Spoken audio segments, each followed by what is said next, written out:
Hey, what's up guys? How's it going? This right here is the 2024 Toyota Grand Highlander, and I'm gonna give you guys an outside walk around, an inside tour, and we're gonna find out if this is better than the Kia Telluride or the Hyundai Palisade. All right guys, so we are here in Kona, Hawaii, the Big Island, and in Hawaii, a big thing is, Ohana family, and this is a family-focused SUV. So we're gonna go over all the nitty-gritty, all the details, but starting with the exterior styling. The Grand Highlander has a very new exterior design. It doesn't carry much from the regular Highlander, and I think that's a really good thing. If you take a close look, we'll start up top, and we'll look at this nice little chrome accent. This is a platinum gray with the Hybrid Max powertrain, but we'll get into that a little bit later. It goes across the entire front, very nice.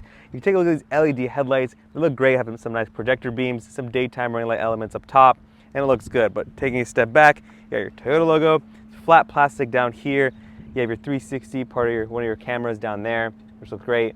And if you pull back, you see this nice, it's like a gunmetal gray grille right there, which looks awesome. If you come down and to the right, you'll see there's LED projector fog lights down there. These are not functional, but just accented down there. And then the nice little mustache, you guess you call it, with this gray accented lower deck on the front grille. If you take a step back, the whole thing looks very aggressive. Kind of gives RAV4 vibes, but on a larger SUV, and it's got that hammerhead design style that Toyota's been doing on a lot of their vehicles these days. I think it looks good. This paint right here is the Coastal Cream. It is not a true white like you see on other Toyota paints. It's got a very nice tint to it, and it looks really good, and it really matches the coastal vibes of where we're at right now here in Hawaii. But let's come around the side here. We do have this nice little molding accented on top of the wheel arch, and then there's a flat plastic, which makes sense given that this is more of a adventure lifestyle vehicle. And then right here, these are 20-inch wheels. Let's give you the exact tire size. They're 255 and a 50 sidewall and a 20-inch wheel. And there are multiple 20-inch wheel options on the Grand Highlander. This one's nice. It's like got the black gloss black inserts on them, and it looks really good. If we take a step back and come along the side, you get paint matched mirror caps, and the only thing that's really black are just the pillars in between B and C, and then you do get chrome underneath on the bottom. So it's very nice. They did a really good job with it. And then they have this character line that goes across the top, and you really see when you take a step back how it starts kind of from the front here, from the hood, goes all the way across, and then underneath, pretty simple, flat plastic. And I think that's fine, guys. I'm not expecting it to be paint matte. That stuff's gonna pick up a lot of dirt, and it's gonna get pretty dirty. So coming to the back, you do get the same thing, black fenders that are matte black. Come around the top, let's start up top here. In the back, you get a nice little deck lid spoiler, and there's chrome, there's a gloss black right here, kind of hides it really nicely. And then you do get your glass window in the back, these LED taillights, which look really nice. They got little like protruding elements that make it look like it's kind of going into it.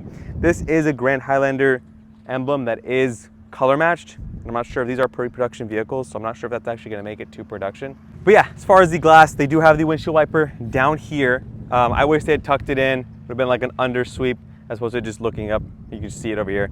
Stylistically, that'd be nice, but it's not a big deal. I'm not like too concerned about that. Platinum grade, like I mentioned earlier, you get the nice chrome platinum badge. And because it's a platinum, you get the standard Hybrid Max powertrain. And that is the top of the line powertrain, which we'll get into in a bit. But let's open up the trunk here and see what type of storage space we're working with. Power liftgate, standard on this trim. And what's cool is the first thing you notice is on this kind of deck lid right here, you get Toyota right here, and you get Grand Highlander right there. And the seats are up. There's third row seating. It's standard 3-row on every single trim you get or grade. And with the seats up, you can fit 7 carry-on items. You stack them, I don't know what kind of carry-ons they did for their picture, but I'll try to pop a picture in here. 7 carry-on pieces for, in this one, a 7-seater, which is nice. You get, I believe it was like 21 cubic feet of storage space with all the seats up. And then with the second row seats down, which you just lift this right here, and you just pop it down. And this one right here is just a handle real quick. It's not the most intuitive, to be honest. You get around 60 cubic feet, and then with all the seats down, which you have to go there and actually manually operate it, which we'll show, you get, I'll pop the number here, it's like over 100 cubic feet of storage space. So more than enough. As far as storage in here goes, it's not insane. You just got a little compartment, place for your privacy cover over here, cubby, and then a jack if you have to replace a flat tire. Other things you'll notice in the back over here is a subwoofer back here for your JBL sound system, and then a 120 volt, 1500 watt outlet, which you can enable. And that's nice that you have that capability. And that is unique to the Platinum. You get that as an option, it's available.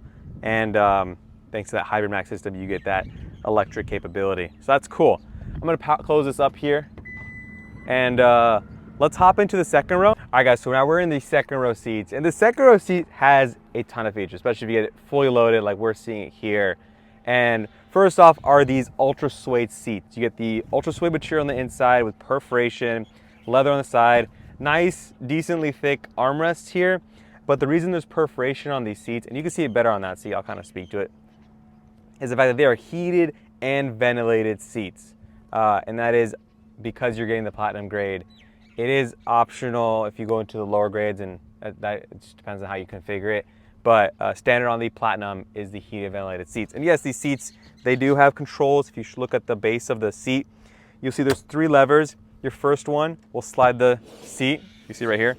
Really easy, it's kind of spring loaded, so all I do is lift it. It's a one-hand operation, so you put it in place, lift it, and it slides forward, which is nice. The next thing you have is the tilt down. It brings it all the way. Make sure it's, hold up. Yeah, actually hold up. You have to do this first. You lift up the lever and it'll fold it forward. This is if someone just wants to quickly get in the back, which I'll show. But if you want to fold it all the way flat, you lift up that lever afterwards and you get the full fold flat. And this will give you a nice flat load floor with the third row once that is folded. To get that, I think it's 98 cubic feet of storage space. So you also get a lever up here for when you're in the back, and I'll show you how that operates. But once you're here, that's kind of the full closed position. I can bring this back up, and it's pretty good. It's actually not too heavy, which is nice. You could operate it single-handedly if you'd like to. But let's hop into the third row real quick. So I'll just do this, push this forward. They don't have it so that it maintains the seat position, so you won't be able to maintain a car seat in here. When you do this, the only way you could do it is if you slide it all the way forward and someone sneaks in the back. So just keep that in mind. We're just gonna do this here real quick. There's a nice step. If you look down, you'll see a very, very wide step on the bottom. I'm putting my foot on that and I'm hopping inside here. So to give us an idea of what we're working with, I'm gonna fold this seat, watch out. This lever back here, see that? Pushes it forward. I'm gonna bring this seat all the way back and all the way back here. You get 6 inches of additional legroom. This is all the way back. So this is actually, you can push this, adjust it. You do have a good amount of room back here. I'm 5'8" for reference, but again, these seats right here, they also recline. And they don't just recline like a little bit, they recline a lot. Like look at this. All the way back, you get insane amounts of recline back here. So you can really stretch out, really chill. But aside from just kind of having a good space seating wise, you get good headroom. And if you look over here, you have this multi-purpose cubby. So you could put a tablet here. I've been able to fit an iPad. You got bottles, bottle holders. You also have a USB port up here. One on this side and one on this side. And it's not just a USB port they tacked on. This is actually a handle that can help people get in and out of the vehicle. And that's super nice. You don't see that in a lot of different vehicles. Again, showing they really started to put priority on these third row seats. They're not heated though. They are perforated and it is a nice leather. You do get latch points for seat belts. That's something you care about. So yeah, as far as that hopping out goes, pretty easy. Put your foot here and there, and then you step out. But we're not done with the second row. It gets better, because if you look in the middle of the 2 seats, you'll see, let me slide this back here, there's this tray here. So you have cup holders, nice little tray. This would be like kind of tablet holders. But if I actually lift right here, this thing pops out. You just kind of wiggle it out, and you can take that out, and you get a nice, you know, flat load floor, so kids can just kind of walk through, step on through. If they don't want to go through the back, you get a nice little walkway there. And then putting it back in, it's pretty straightforward, I believe. I'm not an expert at this, so just, there you go, locks it in. I think what Toyota should do is make different configurations of this tray, or the aftermarket should pick up on it. You can either get a bigger center console, that'd be cool. I think there's a lot of opportunity with this, and I feel like just offering this and letting you remove it is like, just kind of like the tip of the iceberg. Just my opinion. If you go around over here, you see you got your AC controls, heated ventilated seats, temp controls, nice little display there. USB ports on both sides, and then another 120 volt, 150, 1500 watt outlet right there. So very nice, very well set up. And again, these seats are very comfortable. They're really cool to be in. You get good visibility up front. And if you look at the door panel on these seats, they didn't skimp either. You get nice leather on the door handle. It goes all the way to the front, where you see this nice little cubby up front, right in front of the door switch. That is just for storing snacks. They put these little compartments here and there, because you do have your door pocket on the bottom, and that's fine. You get your speaker grill next to it, but they did include extra storage. And then if I go to close the door, you see you get sunshades. Kind of pop that up there. If I could do that real quick, boom. Very easy, simple. But with that, let's hop into the front row and see what you guys get there. Let's power this thing up real quick. And this is a hybrid, it's the Hybrid Max, so you won't hear an engine start up off the bat. You do have a button here to close up the tailgate. I had it open earlier. I'm gonna close that real quick. And it closes up. It's pretty quick. These are pre-production vehicles, so just keep that in mind when we look at the different finishes and stuff. Let's start off with the seats inside here, guys. Again, you do get the very nice ultra suede with the perforation in the middle. These are heated and ventilated seats up front as well. You can get just heated depending on how you configure. Again, we're looking at the top of the line trim. And they're very comfortable. 8-way power adjusting on the passenger side. So you just get forward, back, up, down, and then your tilt. But on this driver's side, you get a 10-way with the addition of the lumbar support. So just keep that in mind. There is differences, but they're both power adjustable. But going on to the rest of the interior, and we start at the dash up here, you get the nice leather trim up here. You do the very big tray with a nice texture inside. So all this texture interior, it's very nice, not like a fingerprint magnet, but you do get a dedicated USB-C port right here. So you can slip a phone in there, charge it up, tablet, whatever you want, you kind of slide it in there, and you should be pretty much chilling. But kind of the big tech piece in the middle is this 12.3-inch display, has Apple CarPlay, has Android Auto, and it's got the Toyota's newest infotainment system, which works great, right? And right below that are physical buttons for your volume controls. And this is great. You get dual zone climate, heated ventilated seat control, rear climate button right there, quick toggles right here that are dynamic depending on the menus up here, and then your hazard, vents.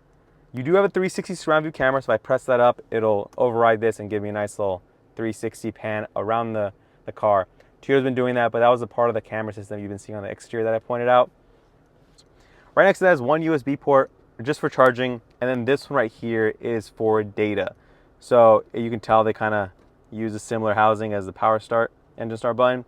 And if you've been keeping track of all the USB ports, there are a total of 7 in this vehicle, which is enough to have one for every single passenger, if you think about it. But the third one, or the extra one, is actually up front instead of being in the back where you fit that third passenger. But nonetheless, tons of USB-C ports, no USB-A in this vehicle, not even in the center console. So pretty deep. You do get a tray here, but it's you do the same thing. I wish it was a little bit of a bigger opening, but it's not too bad, poorly padded, but it's not perfect. I think there could be different setups. Traditional one opening would be great, but what you get in exchange for that is the packaging of these controls right here. So you get your drive mode selector here between mud, sand, rock, dirt, eco, and sport, and then normal mode. This is kind of your multi-terrain select. Traction control off. This is a blank, snow mode, and then your hill descent. This is an all-wheel drive system, which we'll talk more about later, but you do have a lot of ability here to tailor the driving experience to what conditions you're in.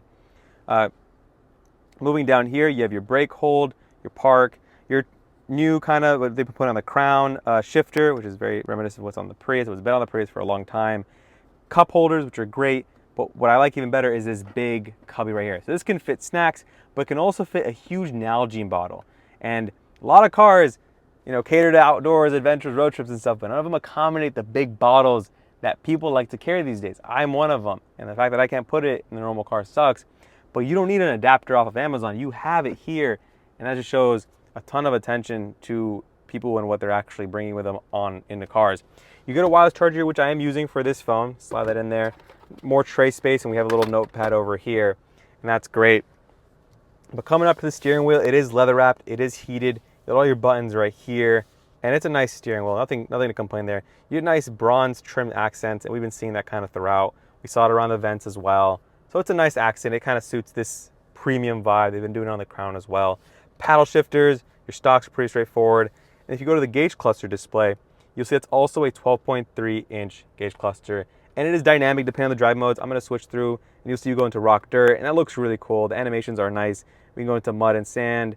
If I go back here, let me see if I can, if I go into sport actually, you get a nice little sport, and I go into eco, and I go into normal. So really cool animations. I like it. It kind of just, it gives the car personality, which I like. Real quick, coming up here, you do have a digital rear view mirror that you can turn on or off depending if there's stuff blocking your way in the rear.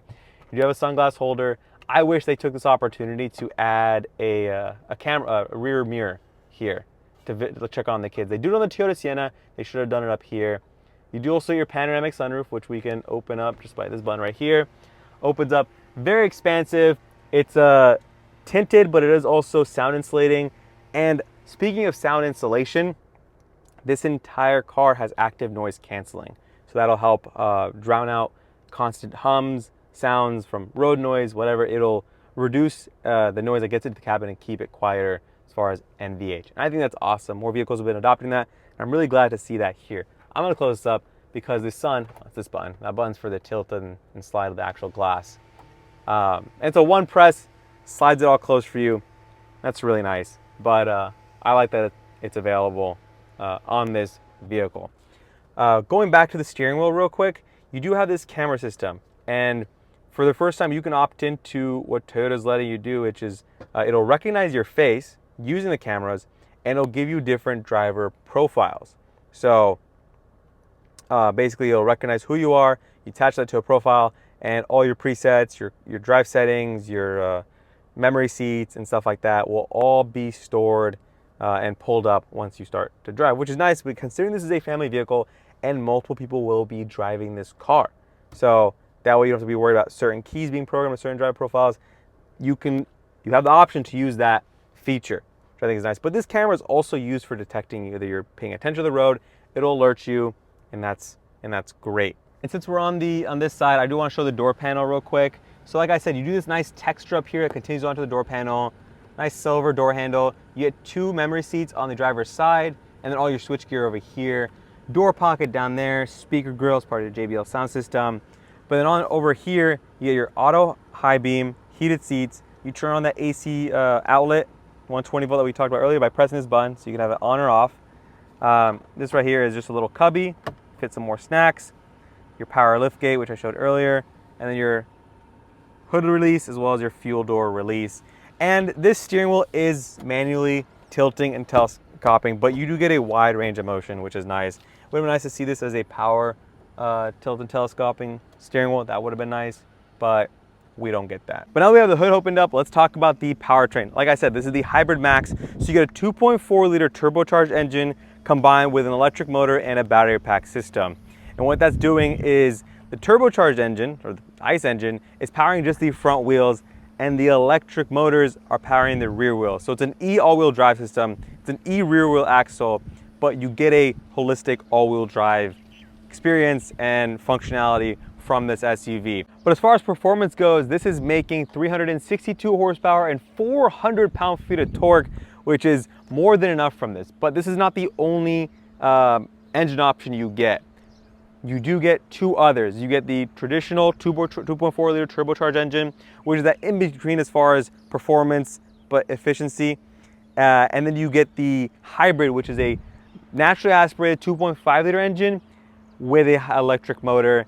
And that, with the front wheel drive configuration, can get up to 36 miles per gallon, which is very impressive. This is sitting more between the 26 to 27 mpg range. So just keep that in mind. If you want max performance, you get the Hybrid Max.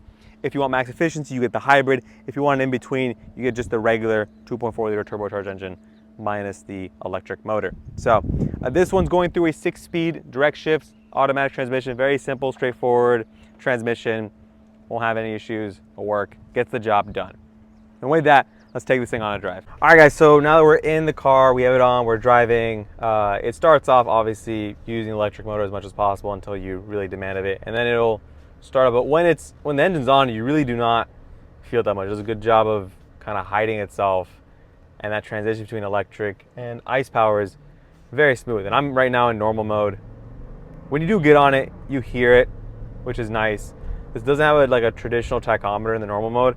If I go into sport, it'll show you that little animation that we we showed you guys earlier, and then it'll stop the animation, but you won't get a traditional tachometer. So I honestly expect there to be one.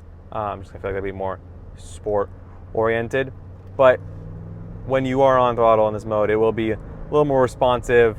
It'll hold the gears a little longer, and it'll also be more aggressive with the regenerative braking. I notice the charge meter is going down lower or higher for the recharge, signifying that it's bringing in more power back into the battery pack. So that's nice. Going over to eco mode, really obviously off the bat, it dulls it down. Basically, your throttle feels a lot more cushiony, a lot more delayed. So just to prevent you from really getting on throttle or consuming a lot of gas, which makes sense. I'm gonna go with the normal mode. I liked it in normal mode the most, honestly. And we have been experiencing some bumps, but this thing handles it very well. As far as mechanically speaking, similarity-wise to the regular Highlander, it does share similar suspension components, but it is an all-new, I mean, obviously from the interior, exterior, and then the chassis is different. So there are significant differences. That active noise canceling does a really good job of making the interior really quiet, and things like road noise and wind noise don't really make its way into the cabin, which I think is great. It's great to have. As far as visibility goes, it's amazing. You get a huge front view forward. You also have this heads-up display, which you can adjust the height. I like where it's at right now, and it is a color heads-up display. And because we're using Apple CarPlay with Apple Maps, the turn-by-turn navigation pops up on the heads-up display, which is very nice. So you do get that instant response and instant feedback because of that nice integration. So if you use Google Maps on Apple CarPlay, most likely you will not get that, and then that's kind of the way it is for these systems and their integrations. But I like that I get to take advantage of it in this situation as we head about our route. Let's try the paddle shifters out real quick. So we're gonna go into second gear. It won't let me go down into first. Obviously, we're going like 40 miles an hour. I'm gonna give it a little bit of the beans here. This is not bad. I mean, I'm not expecting crazy numbers. 0 to 60 on the hybrid max is 6.3 seconds, which isn't bad. I mean, it's not amazing, but it's not like performance SUV territory, but it's more than enough passing power that you want day to day. So if you don't need that, or feel like the base power plants are sufficient and meet your kind of MPG targets, you can go with those. This is, again, the more performance-oriented package, mechanically speaking. And other niceties you get while driving, and that's standard across the line, is Toyota Safety Sense 3.0, which has cross-traffic detection both front and rear. So if you're turning onto a road and there's cross-traffic, it'll let you know if let's say you don't see it, their lights are off, it'll detect that and it'll actually alert you on the heads-up display, which is amazing. You get adaptive cruise control, lane keep assist, emergency brake control assist, so it'll prime the brakes or help slow the car down if you are potentially going to be in an accident, which is awesome. So that's amazing. I love Toyota Safety Sense 3.0. They've been rolling it out on all the cars. This one has it, and to have those list of features standard in 2024 is great. And I did get to experience the JBL sound system. It does sound very good. It fills up the cabin very nicely. We're not going to demonstrate that here for purposes of just having the YouTube video not get monetized or copyright strike. So just take my word, experience it yourself at a dealership when these do hit the lots. Since I think you'd enjoy it. All right, guys, that's gonna wrap it up here. If you have any questions about this vehicle, please drop them in the comment section. I'll try my best to answer it. And yeah, I'll see you guys in the next video. Peace.